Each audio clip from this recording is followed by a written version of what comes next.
জানাজা পড়াবেন। আমরা কয়েকজন সাহাবী সহ নবীজির সাথে রওনা হইলাম। হাত্তা ইনতাহাইনা আলাল কবরি, আমরা যাইতে যাইতে গোরস্থান পর্যন্ত গিয়া পৌঁছলাম। যেই কবরস্থানে সাহাবীকে দাফন করা হবে ওই গোরস্থানে আমরা এসে দেখি ফালাম্মা ইউলহাদিল কবরু, এখন পর্যন্ত কবর খননের কাজটা শেষ হয় নাই, কবর খননের কাজটা চলতেছে। আরে বাংলাদেশের মাটিগুলা একটু নরম হয়, কোদাল দিয়ে কোপ দিলে মাটি খুঁড়ে যায়।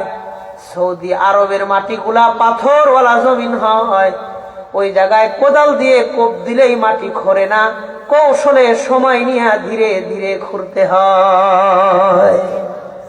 যাই দেখি কবর খুঁড়তেছে, এখনো কাজ শেষ হয় নাই, চলতেছে। এমন অবস্থা দেখা ফাজালাসান নবী সাল্লাল্লাহু আলাইহি ওয়াসাল্লাম ওয়াজালাসনা হাওলা, নবীজি কবরস্থানের পাশে গিয়া বসলেন। আমরা সাহাবায়ে কেরাম নবীজির চারপাশ দিয়ে বসে গেলাম। নবীজিও কবরস্থানের পাশে গিয়া বসলেন, আমরা সাহাবায়ে কেরাম চারপাশ দিয়ে বসলাম। সাহাবী বলেন কান্না আলা রুসিনা তাইর, কেমন যেন আমাদের মাথার উপরে পাখি বসা। একজন মানুষের গায়ের উপরে পাখি বসলে লোকটা যেমন নড়াচড়া করে না, চুপচাপ বসে থাকে। আমাদের একজন ভাই মারা গেছে, আমাদের সকলের মন খারাপ, আমরাও চুপচাপ মাথাটা নিচের দিকে দিয়ে বসে রয়েছি, কেউ কোনো কথা বলি না। হঠাৎ করে ফারাফা'আন নবী সাল্লাল্লাহু আলাইহি ওয়াসাল্লাম রাসাহু ওয়া ক্বালা লানা, হঠাৎ করে নবীজি মাথাটা উপরের দিকে উঠাইলেন, আমাদের দিকে তাকাইলেন। তাকানোর পর নবীজি বললেন ইস্তাইযু বিল্লাহি মিন আযাবিল কবরি, এ আমার সাহাবায়ে কেরাম তোমরা সবাই আল্লাহর কাছে কবরের আযাব থেকে বেশি বেশি পানা চাও। এই যে একটা কবর তোমাদের সামনে খনন করা হইতেছে, কয় হ, এই কবরের আযাব থেকে আল্লাহর কাছে বেশি বেশি পানা চাও। সাহাবী বলেন ক্বালা লানা হাযা মাররাতাইনি আও সালাসা, নবীজি আমাদেরকে এই কথাটা বললেন 2 অথবা 3 বার। বলেন তো একটা কথাই যদি 2 বার কিংবা 3 বার বলা হয়, ওই কথাটার গুরুত্ব কম থাকে না বেশি থাকে? নবীজি 3 বার সাহাবায়ে কেরামদেরকে বললেন তোমরা সবাই আল্লাহর কাছে কবরের আযাব থেকে বেশি বেশি পানা চাও। এরপরে নবী বললেন শোনো, আমি তোমাদেরকে 2টা কথা বলি, আমার কথা 2টা, মনোযোগের সাথে শোনো। 1 নাম্বার, একজন ইমানদার মানুষ দুনিয়া থেকে তার ইন্তেকালটা কত সুন্দরভাবে হয়, বিদায়টা কত সুন্দর হয়। 2 নাম্বার, একজন গুনাহগার মানুষের মরণ দুনিয়া থেকে কতটা কষ্টের হয়। সাহাবায়ে কেরাম বললেন ক্বালু বালা ইয়া রাসূলুল্লাহ, নবী অবশ্যই আপনি কথা বলেন, আমরা কথা কোন গুরুত্বের সাথে মনোযোগ দিয়ে শুনবো। নবী বললেন ওয়া ইন্নাল আবদাল মুমিনা ইযা কানা ফি ইনকিতাইন মিনাদ দুনিয়া ওয়া ইকবালি মিনাল আখিরা, একজন ইমানদার মানুষ যেদিন দুনিয়া থেকে বিদায় নিয়ে আখিরাতের দিকে যেদিন রওনা করবে, লোকটা মুমিন, লোকটা নামাজি, এই মুত্তাকি নামাজি ব্যক্তি যেদিন দুনিয়া থেকে বিদায় নিয়ে আখিরাতের দিকে যেদিন রওনা করবে, নবী বলেন নাজালাত ইলাইহি মিনাস সামাই মালাইকা, ওই ইমানদার ব্যক্তির আত্মাটারে নেওয়ার জন্য আসমান থেকে বিশাল বড় একটা ফেরেশতার জামাত ওই ইমানদারের বাড়িতে আল্লাহ তাআলা পাঠায়া দেয়। আল্লাহ বলেন যাও, আমার ওই বান্দা আজকে আমার কাছে আসবে, সে যেন একলা একলা না আসে, তোমরা তাকে রিসিভ করে সংবর্ধনা দিয়া সম্মানের সাথে রিসিভ করে আমার কাছে নিয়ে আসবা। সুবহানাল্লাহ। নবীজি বলেন হাত্তা ইয়াজলিসু মিনহু মাদ্দাল বাসার, ফেরেশতা ইমানদার ব্যক্তির বাড়িতে আসার পর এই ব্যক্তি যত দূর পর্যন্ত চোখ দিয়ে দেখতে পারে, তার চোখের দৃষ্টির সীমানা পর্যন্ত রাস্তার 2 পাশ দিয়ে ইমানদার ব্যক্তির আত্মাটারে স্বাগতম জানানোর জন্য দাঁড়ায়া যায়। নবী বলেন বীজুল ওযু কান্না ওযুহাহুমুশ শামসু, তাদের চেহারাটা আলোক উজ্জ্বল হয়, আকাশের সূর্যের মতন চেহারাটা ঝলমল করতে থাকে। হাবিবে কিবরিয়া বলেন ওয়ায়াতি মিন বাইনিহিম মালাকুল মাউত, ইমানদার যত দূর পর্যন্ত চোখ দিয়ে দেখে তার চোখের দৃষ্টির সীমানা পর্যন্ত দুই পাশ দিয়ে ফেরেশতারা দাঁড়ায় থাকে, তাদের মাঝখান দিয়া হেঁটে হেঁটে মালাকুল মাউত আসতে থাকে। আরে হাইটা হাইটা ইমানদারের কাছে মালাকুল মাউত আসে। আমরা যে ফেরেশতারে আজরাইল নামে চিনি, কোরআন ও হাদিসে তার নাম আজরাইল কোথাও আসে নাই, তার নাম হলো মালাকুল মাউত হিসেবে আল্লাহ কোরআনে হাদিসে নবীজি উল্লেখ করেছেন। মালাকুল মাউত যখন আসে নবী বলেন ওয়া মাআহু শাইআন, মালাকুল মাউত ইমানদার ব্যক্তির জন্য আল্লাহর কাছ থেকে দুইটা জিনিস নিয়ে আসে। কয়টা জিনিস আনে? মনোযোগ দেন সবাই, কয়টা? এক নম্বর নবীজি বলেন মাহু কাফনুন মিন আকফানিল জান্নাহ ওয়া হানুতুম মিন হানুতিল জান্নাহ। এক নাম্বার, মালাকুল মাউত ইমানদার ব্যক্তির জন্য আল্লাহর কাছ থেকে একটা কাফনের কাপড় নিয়ে আসে জান্নাত থেকে। সুবহানাল্লাহ। ইমানদার ব্যক্তির জন্য জান্নাত থেকে একটা কাফনের কাপড় আনে। দুই নাম্বার নবী বলেন ওয়া হানুতুম মিন হানুতিল জান্নাহ, জান্নাত থেকে একটা আতরের কৌটা। এক নাম্বার একটা কাফনের কাপড়, দুই নাম্বার একটা আতরের কৌটা এবং শিশি নিয়ে আইসা ইমানদার ব্যক্তির কাছে এসে হাজির হয়ে যায়। আল্লাহর হাবিব বলেন হাত্তা ইয়াদরিসু মিনহু ইনদা রাসিহি মিন জানিবিহিল মাইমান। মালাকুল মাউত এখানে একটা কথা গভীর মনোযোগ দিয়ে শুনে রাখবেন। মালাকুল মাউত তার মাথার ডান পাশে বসে। লোকটা যদি ভালো হয়, ইমানদার হয়, পরহেজগার হয়, মুত্তাকি হয়, মালাকুল মাউত তার মাথার ডান পাশে আইসা বসবে। আর লোকটা যদি গুনাহগার হয়, বেঈমান হয়, বেনামাজি হয়, মালাকুল মাউত তার মাথার বাম পাশে আইসা বসবে। বলেন লোকটা ভালো হইলে কোন পাশে বসবে? আর লোকটা গুনাহগার বেনামাজি হইলে কোন পাশে বসবে? এই লোকটা যেহেতু ভালো, নামাজি, পরহেজগার, মুত্তাকি, মুমিন, মালাকুল মাউত তার মাথার ডান পাশে বসে সুন্দর করে আত্মাটারে ডাক দিয়ে বলবে ইয়া আইয়াতুহান নাফসুত তাইয়্যিবা, হে পবিত্র আত্মা। ইমানদার ব্যক্তির আত্মাটারে পবিত্র আত্মা বলে ডাক দিয়া দেয়। ভাই তুমি পবিত্র, আমি তোমার নেওয়ার লেগে আইছি, তোমার কোনো টেনশন নাই, তুমি বের হয়ে আসো। দুইটা কথা কয়া ডাক দেয়। কয়টা কথা? নবীজি বলেন মালাকুল মাউত আত্মারে ডাক দিয়ে বলে উখরুজি ইলা রিজওয়ানি রাব্বিক ওয়া মাগফিরাতিন আলাইক, তুমি ওই আল্লাহর দিকে বের হয়ে আসো যে আল্লাহ তোমার উপরে সন্তুষ্ট, তোমার জীবনের সব গুনাহ খাতা আল্লাহ মাফ করে দিয়েছে। উখরুজি ইলা রিজওয়ানি রাব্বিক, রিজওয়ান মানে রাজি, আল্লাহ তোমার উপরে রাজি। ওয়া মাগফিরাতিন আলাইক, তোমার জিন্দেগীর সব গুনাহ আল্লাহ মাফ করে দিয়েছে, তুমি বের হয়ে আসো। এত সুন্দর করে দুইটা কথা বলে ডাক দেওয়ার পর আত্মাটা কেমনে বের হয় আমার হাতের দিকে তাকান। নবীজি বলেন ফাতাখরুজু তাসিলু কামা তাসিলুল কতরাতু মিন ফামিস সিকাই।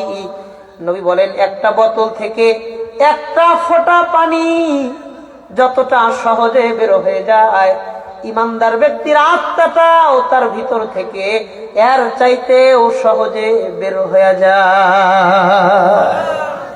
আবারও দেখেন নবীজি বললেন ফাতাখরুজু তাসিলু কামা তাসিলুল কতরাতু মিন ফামিস সিকা।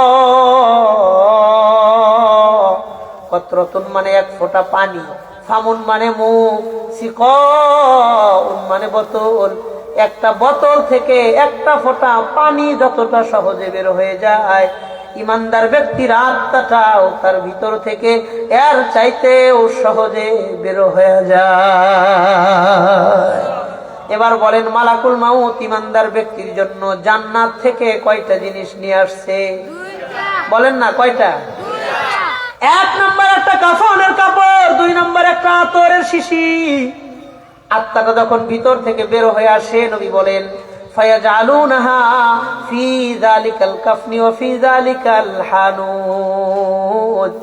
মালাকুল মাউত ওই আত্মাটারে সুন্দর করে ওই কাফনের কাপড়ের মধ্যে পেঁচায়া নেয়। কাফনের কাপড়ের মধ্যে আত্মাটাকে নেওয়ার পর নবী বলেন ফায়াখরুজু মিনহা কাআতয়াবি নাফহাতি মিসকিন ওয়াজিদাত আলা ওয়াজহিল আরদি।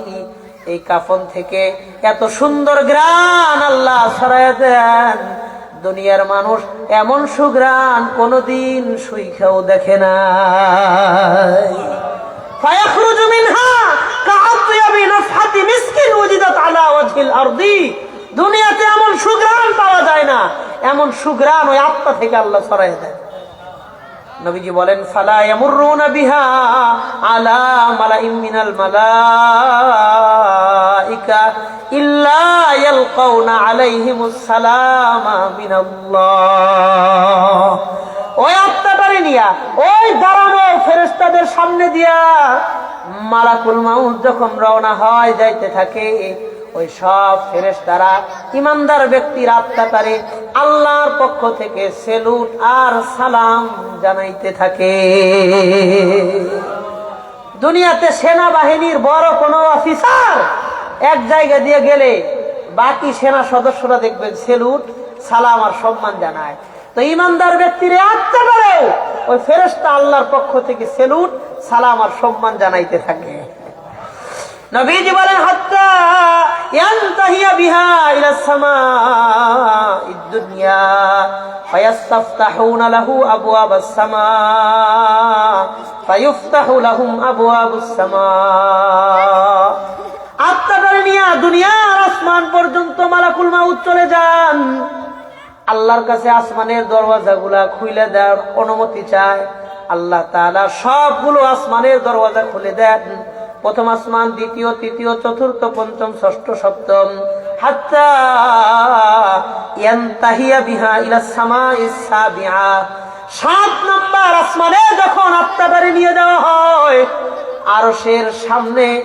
আরশের সামনে যখন আত্মাটাকে নিয়ে জমা দেওয়া হয়, আরশের আশেপাশের কিছু ফেরেশতা থাকে যাদেরকে বলা হয় মালাইকাতুল মুকাররাবিন, আল্লাহর নৈকট্যধারী ফেরেশতা। এই ফেরেশতাদের নাকে যখন জ্ঞানটা চলে যায়, তারা আল্লাহর কাছে প্রশ্ন করে বলেন লিমান হাযিহির রূহুত তাইয়্যিবু। এই পবিত্র আত্মাটা কার? আমরা ওই ব্যক্তির পরিচয় সম্পর্কে জানতে চাই। এবার একটা কথা খুব মনোযোগ দিয়ে মনে রাখেন, আমি আর আপনি যেদিন মরে যাব, আমার আপনার দুই কাঁধে দুইজন ফেরেশতা থাকে কিরামান কাতিবিন। ওই দুই ফেরেশতার ডিউটি, দায়িত্ব, কাজ ওই দিন শেষ হবে, এদের আর কোনো কাজ থাকবে না। তারা আমার আপনার ভালো মন্দ লিখত। এখন আমি আপনি মরে গেছি, এই দুইজনের আর কোনো কাজ আছে? আর কোনো দায়িত্ব আছে? এদের আর কোনো দায়িত্ব নাই। আল্লাহ এই দুই ফেরেশতাকে ডাক দিবে, আসো, আমার এই বান্দার কি কি ভালো কাজ ছিল, দুনিয়ার জমিনে কি কি পরিচয় ছিল, আমার ফেরেশতারা শোনায়া দাও। নবী বলেন ফায়ুসাম্মুনাহু বিআহসানি আসমাইহি ফিদ দুনিয়া। এই বান্দাটার দুনিয়ার জমিনে কি কি ভালো কাজ ছিল, আরে কোন মসজিদের মুসল্লি ছিল, কোন মসজিদে গিয়া ফজরের নামাজ আদায় করত, কোন মাদ্রাসার জন্য সামান্য জমি দিয়েছে, কোন মসজিদের জন্য সামান্য জায়গা দিয়েছে, কোন কবরস্থানের জন্য একটু সহযোগিতা করেছে, কোন মাদ্রাসায় ২-৪ বস্তা সিমেন্ট দিয়েছে, এক গাড়ি ইট দিয়েছে, কিছু টাইলস দিয়েছে। আরে দুনিয়ার জমিনে কোন অসহায় মানুষের বাড়িতে ঈদের দিন ২০০ টাকার বাজার করে পাঠাইছে, কোন ইয়াতীম শিশুরে ২00-৩০০ টাকা দিয়ে একটা কম্বল কিনে দিয়েছে। দুনিয়ার সবগুলো ছোট ছোট ছোট ছোট ভালো কাজ ওই দিন আল্লাহর সামনে পাঠ করে করে শোনায়া দেওয়া হবে। সবগুলো ভালো কাজ যখন আল্লাহর সামনে উপস্থাপন করা হবে, আল্লাহ প্রশ্ন করবেন আকুল্লুহা লাহু, এই ভালো কাজগুলা সবগুলাকে আমার এই বান্দার। ফায়ুকাররিরুহুল মালায়েকা, ফেরেশতারা স্বীকারোক্তি দিয়ে বলবেন হ্যাঁ আল্লাহ, সবগুলো আপনার এই বান্দার। আল্লাহ তাআলা বলবেন, তাহলে ইজালু কিতাব আবদি ফি ইল্লিয়িন, আমার এই বান্দার নামটা যাও আর দেরি করবে না, এই মুহূর্তে আমার বান্দার নামটা তোমরা জান্নাতি মানুষদের তালিকাভুক্ত করে নাও। আল্লাহর কাছে দুইটা তালিকা থাকে, আরশের ডান পাশে একটা তালিকা থাকে যেটাকে বলা হয় ইল্লিয়িন, জান্নাতি মানুষদের তালিকা। আরশের বাম পাশে একটা তালিকা থাকে যেটাকে বলা হয় সিজ্জিল, আইওয়াদিন মিন জাহান্নাম, জাহান্নামীদের একটা তালিকা, জাহান্নামীদের একটা স্থান। আল্লাহ বলবেন, যাও এই বান্দার নামটা জান্নাতি মানুষদের তালিকার মধ্যে সংযুক্ত করে দাও। মালাকুল মাউত আত্মাটারে নিয়ে জান্নাতি মানুষদের তালিকার মধ্যে নাম লিখবে। লেখার পরে আল্লাহ জিজ্ঞাসা করবেন, হাল খতমতা বিল কিতাবা, এই তোমার নাম কি লেখা শেষ হয়েছে? ফেরেশতা বলবে, হ্যাঁ আল্লাহ আমার নাম লেখা শেষ হয়েছে। আল্লাহ বলবেন, ওয়া আইদু রূহাহু ইলা কবরিহি, যাও আত্মাটারে দেখো, তার লাশটারে তার পরিবারের লোকজন কোনো না কোনো জায়গায় কবর দিয়েছে, কোনো না কোনো গহীন জঙ্গলওয়ালা গোরস্থানে কবর দিয়েছে, দাফন করেছে। আত্মাটারে ওই কবরের মধ্যে গিয়ে রাইখা চলে আসো। ফেরেশতা প্রশ্ন করবেন, আল্লাহ আসমানের মধ্যে তো জায়গার অভাব নাই, আত্মাটারে আসমানে রাইখা দেন, আমরা জান্নাতের ঘ্রাণটুকু নিতে চাই। আল্লাহ বলবেন, না না না, কোন বনি আদমের আত্মাকে আসমানের মধ্যে রাখা যাবে না। ফেরেশতারা প্রশ্ন করবেন, কেন? আল্লাহ জবাব দিয়ে বলবেন, কারণ আমি বনি আদমের সাথে একটা ওয়াদা করেছি, আমি বলেছি ফাইন্নী মিনহা খলাকতুহু ওয়া ফিহা উঈদুহু ওয়া মিনহা উখরিজুহু তারাতান উখরা। আমি বনি আদমের সাথে ওয়াদা দিয়েছি, কমিটমেন্ট করেছি, এই মাটি থেকেই তাদেরকে তৈরি করেছি, মরণের পরে এই মাটির মধ্যেই তাদেরকে ফিরিয়ে দিব, হাসরের মাঠে এই মাটি থেকে আমি আল্লাহ তাদেরকে উত্থাপন করব। এই জন্য কোন বনি আদমের আত্মাকে আসমানে রাখা যাবে না। যাও গিয়া কবরের মধ্যে আত্মা দিয়া চলে আসো। মালাকুল মাউত একবার আত্মা লইয়া গেছে, আবার আত্মাটারে নিয়ে আসবে ওই গহীন কোন গোরস্থানের বাঁশঝাড়ের নিচে কবরের মধ্যে আত্মা দিয়া মালাকুল মাউত চলে যাবে, তার কাজ শেষ। একবার আসবে নেওয়ার জন্য, আবার আসবে আত্মাকে কবরের মধ্যে দেওয়ার জন্য। আত্মীয় স্বজন, পাড়া প্রতিবেশী, ভাই বেরাদার, ছেলে সন্তান, ভাই ভাতিজা সবাই যখন আমারে আপনারে কবরের মধ্যে রাইখা চলে আসবে, নবী বলেন, ওয়ায়াতিহি মালাকান আসওয়াদান আজরুকান, এই ইমানদার ব্যক্তির কবরের মধ্যে নতুন করে দুইজন ফেরেশতা প্রবেশ করবে। কয়জন? নবী বলেন আসওয়াদান, তাদের চেহারা হবে ভয়ঙ্কর কালো। বুখারীর এক হাদিসের মধ্যে নবী বলেন, কাক রহিমা আনতারা ইন রাজুলান মারআতান ফিল আলাম, দুনিয়াতে এমন ভয়ঙ্কর কোন চেহারার মানুষ আপনি দেখেন নাই, এমন ভয়ঙ্কর কালো চেহারা হবে তাদের। নবী বলেন আজরুকান, তাদের চোখ দুটো হবে নীল বর্ণের, চেহারাটা ভয়ঙ্কর কালো, চোখ দুটো নীল বর্ণের। এমন ভয়ঙ্কর আকৃতি নিয়ে দুইজন ফেরেশতা কবরে আসবে। ইকালু লি আহাদিহিমা আল মুনকার ওয়ালিল আখারি আন নাকির, একজন ফেরেশতারে বলা হবে মুনকার, আর একজন রে বলা হবে নাকির। মুনকার নাকির নামে দুইজন ফেরেশতা কবরের মধ্যে আসবে। আসার পরে নবী বলেন, ফায়ুদলিসানিহি ফি কবরিহি, ওই মুমিন ব্যক্তিরে সুন্দর করে তার কবরের মধ্যে উঠায়া বসাবে।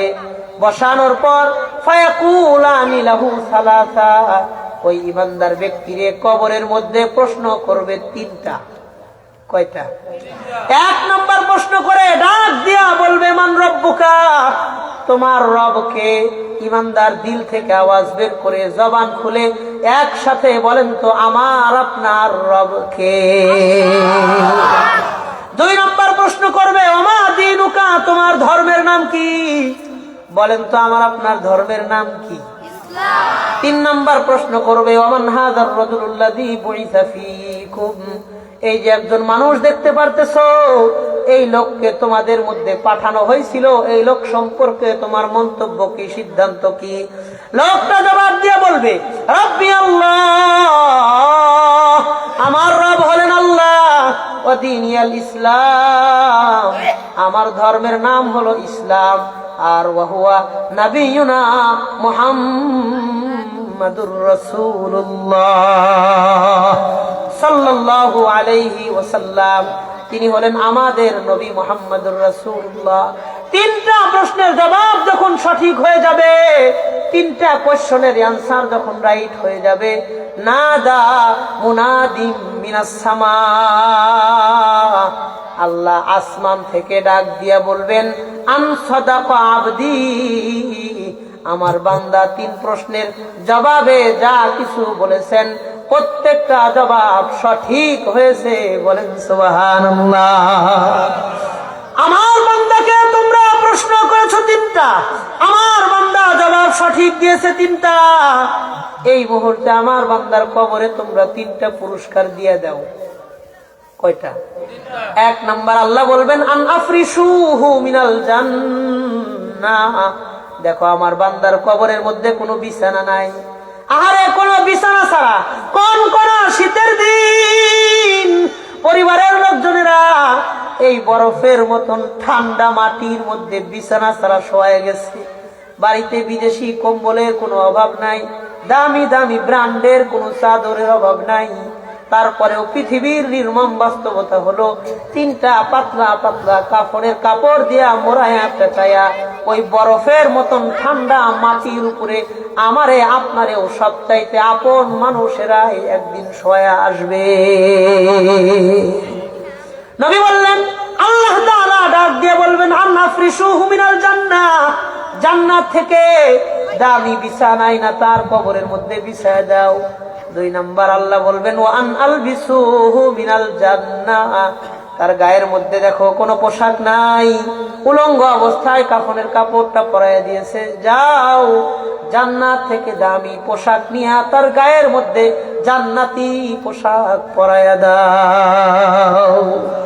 তিন নাম্বার আল্লাহ তাআলা বলবেন, ওয়াফতাহু লাহু বাবান ইলাল জান্নাহ, তার কবর থেকে জান্নাত পর্যন্ত একটা গেট, একটা দরওয়াজার ফয়সালা তোমরা করে দাও, যেন আমার বান্দা কবরে বসে জান্নাতের নাজ নিয়ামত গুলো ভোগ করতে পারে। আমরা যে মোনাজাতের মধ্যে বলি, আল্লাহ অমুকের কবরটারে জান্নাতের টুকরা বানায়া দেন, জান্নাতের বাগান বানায়া দেন। কবর আবার জান্নাতের টুকরা কেমনে হয়, কবর আবার জান্নাতের বাগান কেমনে হয়? কয় কবর কবরের জায়গায় থাকবে, কবর থেকে জান্নাত পর্যন্ত একটা গেট, একটা দরওয়াজার ফয়সালা আল্লাহ করে দিবে। আমাদের মরণ তো একদিন হবেই। পৃথিবীর যে জায়গায় মরণ লেখা আছে, সকালে বিকালে দুপুরে আধারে আলোতে প্রকাশ্যে গোপনে ঘরে বাহিরে রোডে ঘাটে হাসপাতালে সুস্থ অসুস্থ জোয়ান বৃদ্ধ শিশু, যে অবস্থায় যে জায়গায় যে সময় মৃত্যু লেখা আছে, নির্দিষ্ট স্থানে নির্দিষ্ট সময়ে মৃত্যু তো আসবেই। আমাদের মরণটা একটু ভালো হোক, একটু আনন্দের হোক, একটু সম্মানের হোক, একটু তৃপ্তির হোক, একটু রেসপেক্টফুল মরণ হোক, এটা আমি আপনি চাই কি চাই না? এই যে ইমানদারের মরণ কতটা আনন্দের হবে, সম্মানজনক মৃত্যু হবে, আমাদের মরণটা এমন সুন্দর হোক, এটা আমি আপনি চাইতো। আমাদের মরণটা এমন ভালো হোক, এটা চান কে কে? আল্লাহর হাত ধরে দেখায় দেন ইনশাআল্লাহ।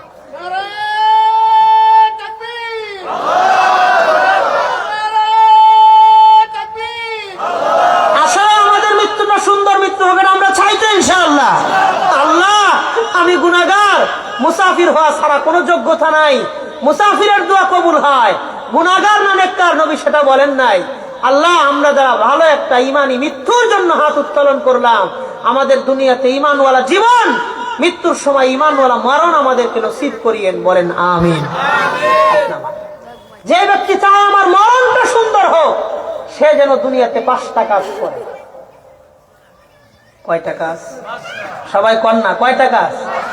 আমি সূরা আনফালের 2, 3, 4 তিনটা আয়াত তিলাওয়াত করেছি। আমি কিন্তু আয়াতের তরজমা করি নাই। একটা হাদিস পড়েছিলাম, হাদিসের তরজমাও করি নাই। আমি বাইপাস দিয়ে একদিক দিয়ে বয়ানে ঢুকে গেছিলাম। এই 3 আয়াতে আল্লাহ বলেন যেই লোক নিজের মুসলমান দাবি করে তার মধ্যে 5টা গুণ লাগে। কয়টা গুণ? দুনিয়ার সব দাবি তো সঠিক না। মানুষ মন চা যা মনে চা তাই তো দাবি করতে পারে, কিন্তু দাবির সঠিকের জন্য কিছু কাজ করতে হয়। আমি নিজের মুসলমান দাবি করলেই তো আর আমি মুসলমান হইতে পারি না। নিজের মুখ দিয়ে দাবি করলে তো ওই দাবি সঠিকও হয় না, দাবি অনুযায়ী কিছু কাজও করতে হয়। কথা বলেন ঠিক কিনা? হ্যাঁ, এই জন্য যে নিজের মুসলমান দাবি করবে তার 5টা গুণ অর্জন করতে হবে। 5টা। বলেন কয়টা? আমি একদম একদম সংক্ষিপ্ত আকারে 5টা, শুধু 3টা আয়াতের তর্জমা করে দেই। 5টা গুণ আমরা মুখস্থ করব, বলেন ইনশাআল্লাহ। 1 নাম্বার, আল্লাহ তাআলা বলেন ইন্নামাল মুমিনুনা আল্লাযীনা ইযা যুকিরাল্লাহু ওয়াজিলাত কুলুবুহুম। মুমিন তো ওই ব্যক্তি যে আল্লাহ তাআলার জিকির যখন তার সামনে করা হবে, কিংবা সে যখন নিজে আল্লাহ তাআলার জিকির করবে, ওয়াজিলাত কুলুবুহুম, আল্লাহর মহব্বতে তার অন্তরটা প্রকম্পিত হতে থাকবে। তার মানে সহজ ভাষায় তর্জমা করলে মুমিনের 1 নম্বর গুণ হলো জিকির। কি? দেখেন আমাদের সমাজের মধ্যে নামাজের গুরুত্ব আছে, রোজার গুরুত্ব আছে, হজ যাকাত উমরা দান সদকা পর্দা পুশিদা সব কিছুর গুরুত্ব এই সমাজে আছে, কিন্তু জিকিরের গুরুত্বটা আমাদের সমাজের মধ্যে বলেন বেশি না কম? বছরের পরে বছর যায়, কোনো দিন আল্লাহর জিকির করে না। 5 বছরে 2 মিনিট সময় নিয়ে আল্লাহরে ডাকে নাই এমন মুসলমান এই ভাঙ্গাপাড়া এলাকার মধ্যে আছে না নাই? অভাব নাই। 5 বছরে 10 মিনিট জিকির হয় নাই তার, এমন মুসলমানও আছে। মুমিনের 1 নাম্বার গুণ হলো জিকির। বলেন 1 নাম্বার কি? 2 নাম্বার, আল্লাহ তাআলা বলেন ওয়াইযা তুলিয়াত আলাইহিম আয়াতুহু যাদাতুহুম ঈমানা। মুমিন যখন কোরআনে কারীমের তিলাওয়াত করবে, যাদাতুহুম ঈমানা, তার অন্তরে আল্লাহর প্রতি ঈমান বাড়তে থাকবে। তার মানে 2 নাম্বার গুণ হলো তিলাওয়াত। 1 নাম্বার জিকির, 2 নাম্বার তিলাওয়াত। বলেন 1 নাম্বার কি? জিকির। এই সবাই কোন 1 নাম্বার কি? জিকির। 2 নাম্বার কি? তিলাওয়াত। 3 নাম্বার আল্লাহ তাআলা বলেন ওয়া আলা রাব্বিহিম ইয়াতাওয়াক্কালুন। মুমিন সব সময় তাদের রবের উপর তারা ভরসা করবে। ওয়া আলা রাব্বিহিম, তাদের রবের উপরে তাওয়াক্কালুন, তারা তাদের রবের উপর ভরসা করবে। বলেন তো আমার আপনার রব কে? তার মানে মুমিন সব সময় আল্লাহর উপর ভরসা রাখবে। সুখে দুঃখে কষ্টে বেদনা আনন্দ হাসি খুশি সুস্থ অসুস্থ ব্যবসায় লাভ লস সব সময় মুমিন ভরসা রাখবে কার উপর? আরে মুসলিমের মধ্যে ভরসার ব্যাপারে হাদিসও আসছে। নবী বলেন আউয়ালু মান ইউদআ ইলাল জান্নাতিল্লাযীনা ইয়াহমাদুনাল্লাহা ফিস সাররাই ওয়াদ দাররা। কিয়ামতের দিন ওই সকল মানুষদেরকে আল্লাহ সবার আগে জান্নাতের দিকে ডাকবেন যারা দুনিয়াতে সুখে দুঃখে সর্ব অবস্থায় আল্লাহর প্রশংসা করেছে। তাইলে মুমিনের 3 নাম্বার গুণ হলো ভরসা আল্লাহর উপর। কার উপর? আল্লাহর উপরে ভরসা, এটাই চূড়ান্ত কথা। তবে আমরা যত সংক্ষেপে সংক্ষেপে মনে রাখতেছি, 3 নাম্বার গুণটার নাম হলো ভরসা। বলেন কি? জিকির তিলাওয়াত ভরসা। কয়টা হইল? 1 নাম্বার জিকির, 1 নাম্বার কি? 2 নাম্বার তিলাওয়াত, 3 নাম্বার ভরসা। বলেন 3 নাম্বার কি? তাহলে 3টা একসাথে বলেন, জিকির তিলাওয়াত ভরসা। আরেকবার বলেন, শেষবারের মতন একবার বলেন। এই 3টা মুখস্থ হয়েছে নি? 4 নাম্বারের দিকে যাব। হ্যাঁ, 4 নাম্বার আল্লাহ তাআলা বলেন আল্লাযীনা ইউকিমুনাস সালাহ। মুমিন নিয়মিত 5 ওয়াক্ত নামাজ আদায় করবে, নামাজের ব্যাপারে কোনো অলসতা অবহেলা করবে না। মুমিনের 4 নাম্বার গুণ হলো নামাজ। বলেন 4 নাম্বার গুণ কি? 5 নাম্বার আল্লাহ তাআলা বলেন ওয়া মিম্মা রাযাকনাহুম ইউনফিকুন। আমি আল্লাহ তাদেরকে যতটুকু রিজিক দিয়েছি বলেন তো আমারে আপনারে যতটুকু রিজিক ইজ্জত সম্মান সহায় সম্পত্তি অর্থ করি যতটুকু দিয়েছেন কে? আল্লাহ বলেন ওয়া মিম্মা রাযাকনাহুম ইউনফিকুন, আমি আল্লাহ তারে যতটুকু রিজিক দিয়েছি সেখান থেকে তার সাধ্য মোতাবেক মিন লিতাবিঈদ, সাধ্য মোতাবেক অ্যাবিলিটি সামর্থ্য অনুযায়ী আল্লাহর রাস্তায় দান করবে। তাইলে জানলাম মুমিনের 5 নাম্বার গুণ হলো দান। 5 নাম্বার গুণ কি? তাহলে সহজে কথা মুখস্থ করেন। জিকির, তিলাওয়াত, ভরসা, নামাজ, দান। কয়টা হয়েছে বলেন? প্রথম 3টা এক লগে কোন, পরের 2টা আলাদা কোন। বলেন জিকির, তিলাওয়াত, ভরসা, নামাজ, দান।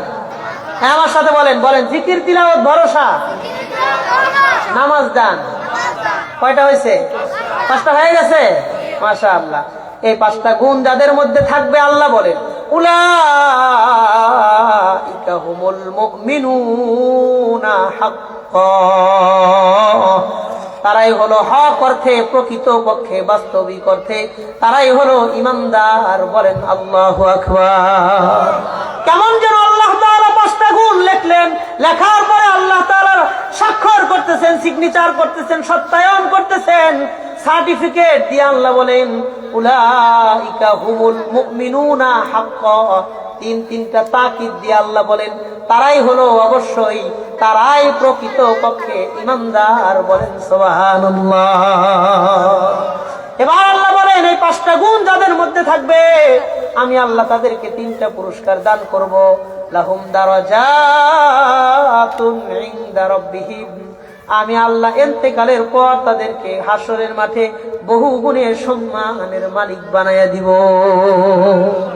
বহু গুণের সম্মান বাড়াইয়া দিব। 2 নাম্বার ওয়া মাগফিরাতুন, আমি আল্লাহ তাদের জীবনের সব গুনাহ সাধারণ ক্ষমা ঘোষণা করব। 3 নাম্বার আল্লাহ বলেন ওয়া রিজকুন কারীম, সম্মানজনক রিজিক অর্থাৎ হালাল রিজিকে ভরপুর বরকত দান করবেন কে?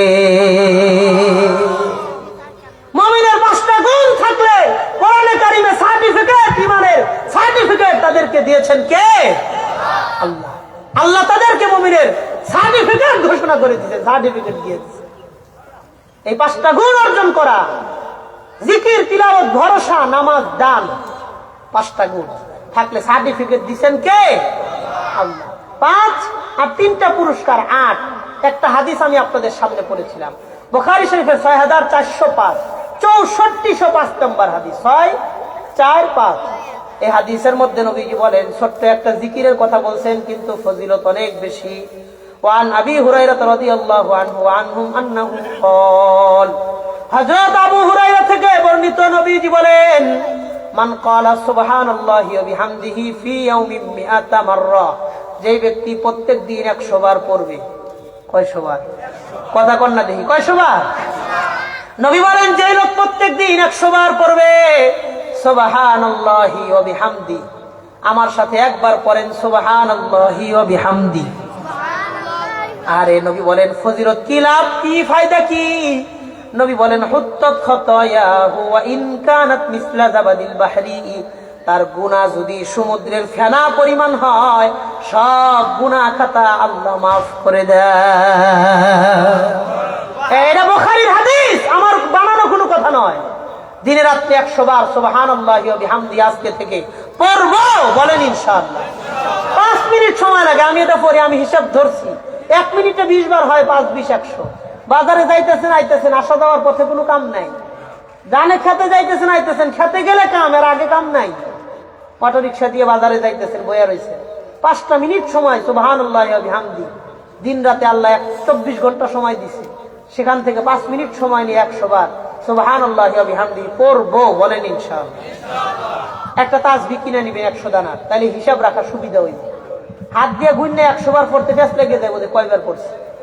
আমগো তো ওই মনোযোগ নাই যেরকম সাহাবায়ে কেরামদের ছিল, নবীদের ছিল, আমাদের নাই। আমরা তো 4 রাকাত নামাজে 2 বার প্যাস লাগাই যে কয় রাকাত পড়ছি। কথা বলেন? হ্যাঁ, এখন কি বসা দরকার না ওটা দরকার, সালাম ফিরা মনে 1 রাকাত বাকি রয়েছে, নানান রকমের প্যাস লাগে। ইমাম সাহেব সাউন্ড বক্স দিয়ে কেরাত পড়ছে, 200 মিটার দূরের আওয়াজ শোনা যায়। চাচা মসজিদ থেকে বাইরে এসে জিজ্ঞাসে ইমাম সাহেব কোন সূরা পড়ছে? কয় পড়ছে। কয় কি পড়ছে? হ্যাঁ বিশ্বাস সাথে পড়ছে। কুল হুসুরা ইন্না আতানা সূরা পড়লেও কইতে পারে না যে কোন সূরা পড়ছে। আলাম তারা লিলাকু ফি কুরাইশিন পড়লেও কইতে পারে না যে কোন সূরা পড়ছে। মাইক দিয়া কেরাত পড়লেও কান ভেদ করে অন্তরে আওয়াজ যায় না। আমরা বললাম ওইরকম মুসলমান। হ্যাঁ কথা বলেন। হ্যাঁ, মনে থাকে না কিচ্ছু। 100 বার হিসাব করতে অনেক সময় লেগে যাবো, পেস লেগে যাবো। এই জন্য তাসবিহ কিনবো দুই কারণে। অনেকেই বিদাত বলে, আলে হাদিসের ভাইরা তাসবিহের বিরুদ্ধে বয়ান করেন না। পাকিস্তানের একজন বিখ্যাত আলেম ছিলেন মাওলানা আব্দুল মজিদ নাদিম শাহ, বাংলাদেশে আসতেন, বিখ্যাত সারা আন্তর্জাতিক স্কলার। তিনি একটা বয়ানে বলছিলেন, হাতে তসবিহ দেখায়, কয় এটা কি জানো? কয় কি? কয় এই তসবিহ হলো আমি যখন আমার আল্লাহরে ভুলে যাই তখন এই তাসবিহ আমারে আল্লাহর কথা স্মরণ করায় দেয়। ওয়াইন্নাহা লামিনাল মুযাক্কিরাত, হাদিসে আসছে মুযাক্কিরা, এটা আল্লাহর কথা স্মরণ করায় দেয়। এই জন্য একটা তাসবিহ কিনবো দুই কারণে। 1 নাম্বার থাকলে গুরুত্ব বাড়ে, 2 নাম্বার হিসাবটা রাখা সহজ। তসবিহ দিয়ে ইবাদত করলে সব বেশি হবে এরকম কোনো কথা না। আপনি হাতে আঙ্গুল গুন্না যা সব, তসবিহ দিয়ে ইবাদত করলে একই সব। কিন্তু তসবিহর আলাদা ফায়দা হলো জিকিরের গুরুত্বটা বাড়ে, হিসাবটা রাখা সহজ। কথা বলেন। একটা তাসবিহ হাতে, একটা জিকির মুখে, এটা হলো আমার মূল বয়ানের শেষ কথা। একটা তাসবিহ হাতে, একটা জিকির মুখে, বলেন ইনশাআল্লাহ। 5টা গুণ, 3টা পুরস্কার, 8টা কথা।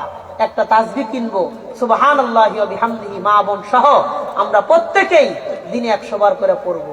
মা বোনেরা চুলার পারে বৈশা ভাত তরকারি রান্না করেন, যখন চুলায় ভাত হইতে থাকে তখন আপনি পাশে বৈশা পেঁয়াজ ছিলেন, রসুন ছিলেন, আদা ছিলেন, তরকারি ভুজুরি করেন, লাউ কাটেন, সিম ভুজুরি করেন, এই কাজগুলা করেন। ওই সময় জানি হাত ব্যস্ত, চোখ ব্যস্ত, হাত দিয়ে ধইরা চোখ দিয়ে দেখা কাজ করেন। কিন্তু ওই সময় মা বোনদের জিহ্বা জবানের কোনো কাজ আছে না। ওই সময় 5টা মিনিট নিয়ে সকালে কিংবা বিকালে সুবহানাল্লাহি ওয়া বিহামদিহি 100 বার পড়া, বলেন অসম্ভব না সম্ভব? অনেক কঠিন না সহজ? আমার আগের সবগুলা কথা ভুলে যান, আফসোস থাকবে না। দুইটা কথা মনে রাখেন। একটা তাসবিহ কিনবো, শুক্রবারে অনেক মসজিদের সামনে ছোট্ট ছোট্ট ভ্যান গাড়িতে আতর, মেসওয়াক, টুপি, জায়নামাজ, সুরমা, হাত মোজা, পা মোজা অনেক কিছু বিক্রি করে। ওখান থেকে একটা 30 টাকা দিয়ে তসবিহ কিনলে আমি আপনি গরিব হব না। সংসারে বরকত দেওয়ার মালিক কে? একটা তাসবিহ কিনবো, তাসবিহটা হাতে নিব, জিকিরটা মুখে নিব। বলেন একটা তাসবিহ হাতে, বলেন একটা তাসবিহ, একটা জিকির মুখে। এই 2টা জিনিস আমল করবেন, এই নিয়ত করতে পারেন কে কে? আল্লাহরে আওয়ার 2টা হাত দেখায় দেন ইনশাআল্লাহ। এই পাওয়া যাইব না ইনশাআল্লাহ, মনে মনে থাকবো না ইনশাআল্লাহ।